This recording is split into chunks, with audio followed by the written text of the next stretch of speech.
Tere 3. K-klass.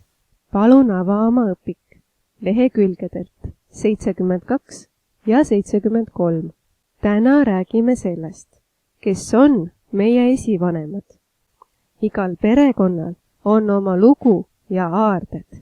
Mõni perekond tunneb hästi oma sugupuud, mõni vaid lähemaid pereliikmeid, nagu ema ja isa või vanaema ja vanaisa.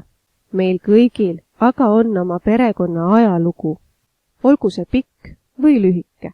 Meie esivanemad võivad olla erinevatest rahvustest ja pärit kaugetelt maadelt.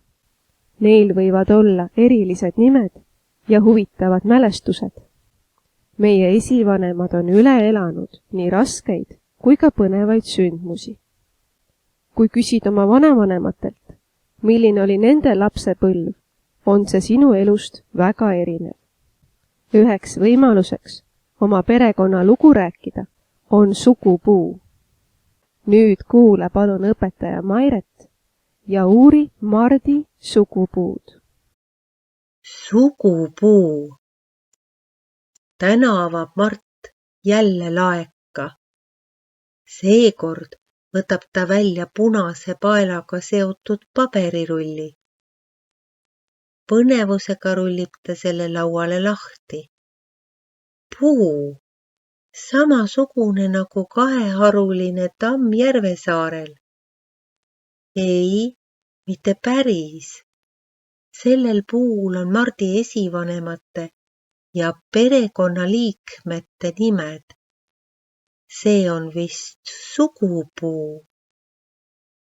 Ta leiab kerge vaevaga enda, Anna, ema ja isa nimed. Johannes ja Anette on muidugi vanaisa ja vanaema. Mart uurib kaua ja huviga sugupuud, millel on tugev tüvi ja palju oksi. Tal on südames kuidagi hea tunne, et vanaisa on talle nii tähtsaid asju usaldanud. Sugupuu, klaasikild, puumuna. Ta tahaks nii väga vanaisa ja vanaemaga veel paljudest asjadest rääkida. Aga nüüd uurime koos natuke Mardi sugupuud. All tüvede juures näeme vanavanemaid. Vanaisa Jaanil ja vanaema Mallel oli 3 last. Isa Mihkel, onu Tõnis ja tädi Piret. Tädi Piret abiellus Priiduga ja neil sündis 2 last, Birgit ja Georg. Aga Mardi isa Mihkel abiellus Mardi ema Merikesega ja ka neil sündis 2 last, Mart ja väike Anna.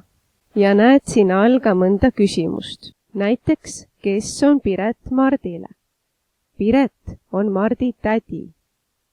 Kes on Mart Johannesele? Johannesele on Mart lapselaps. Kes on Liina Tiinale? Liina ja Tiina on õed ja Silver on nende vend. Kindlasti on ka sinu perekonnal omad aarded ja oma ajalugu. Ja sellest räägimegi edaspidi. Palun ava oma töövihik leheküljed 72 ja 73. Ülesanne number 1. Joonista oma sugupuu. Kirjuta nimed. Võid kleepida ka fotod. Kirjuta ja joonista sellesse sugupuusse nii palju liikmeid, kui sa tead. Ema ja isa, vanaema ja vanaisa, tädid ja onud. Joonista ennast ja kui sul on õde või vend, siis kirjuta ja joonista siia ka nemad. Ära unusta puud ära värvida. Ülesanne number 2. Millised sündmused sinu elus on olnud meelde jäävad? Joonista sündmusest pilt. Kirjuta pildile pealkiri. See võib olla mõni rõõmus sündmus, nagu näiteks sinu sünnipäev või ka midagi muud. Mõtle ise edasi. Ülesanne number 3. Milline oli sinu kõige õnnelikum või õnnetum päev? kirjuta sellest oma päeviku lehekülg. Kirjuta siia pealkiri, näiteks minu kõige õnnelikum päev. Ja siit alustad. Minu kõige õnnelikum päev oli, kirjuta palun vähemalt 3 lauset. Ootan teie töid. Head aega!